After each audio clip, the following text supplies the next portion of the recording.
भावना गवळी यांनी नागपुरात जाऊन देवेंद्र फडणवीसांची भेट घेतली आहे। दोन्ही नेत्यांमध्ये अर्धा तास बंद दाराआड चर्चा झालेली आहे। त्यामुळे यवतमाळ वाशिम लोकसभेचा तिढा सुटण्याची शक्यता आहे, कारण यवतमाळ वाशिम लोकसभेची जागा संजय राठोड यांना देणार असल्याची चर्चा सुरू आहे।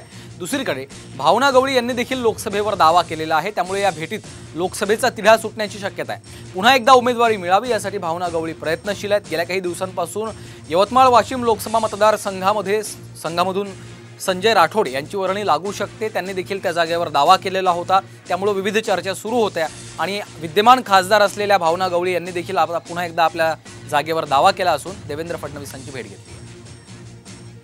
पराग ढोबळे आमचे प्रतिनिधी आपल्यासोबत थेट जोडले गेलेले आहेत। पराग, आपण पाहतोय गेल्या अनेक दिवसांपासून संजय राठोड यांच्या देखील नावाची चर्चा सुरू आहे, मात्र ही जागा आपल्यालाच मिळेल असा दावा भावना गवळी सातत्याने करतायत। आज नेमकी भेट झालेली आहे देवेंद्र फडणवीसांसोबत, यावर आज तोडगा निघू शकतो का पराग?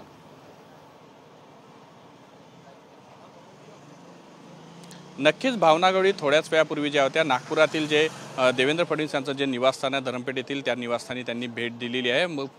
उपमुख्यमंत्री यांच्याशी चर्चा सुद्धा केलेली आहे। मैं मेरी झाशी नहीं दूंगी अशा पद्धतीचं वक्तव्य भावना गवळी गेल्या काही दिवसांपासून करत होत्या आणि यवतमाळ वाशिमच्या जागेवर त्या दावा सुद्धा करत होत्या, कारण गेल्या 5 टर्मच्या ते आमदार आहे, खासदार आहे, त्यामुळे त्यांचा दावा आहे की यावेळी सुद्धा खासदारकी त्यांना मिळावी। खरं तर ही जागा शिंदे गटाकडे आहे आणि शिंदे गटाकडे असल्यामुळे संजय राठोड जे आहे शिंदे गटात ते सुद्धा त्या जागेवर दावा करत आहे। त्याच्यामुळे दोघांमध्ये जो आहे गेल्या काही दिवसांपासून वाद जो आहे आपल्याला पाहायला मिळतो, करगीतुरा रंगाचा पाहायला मिळतो।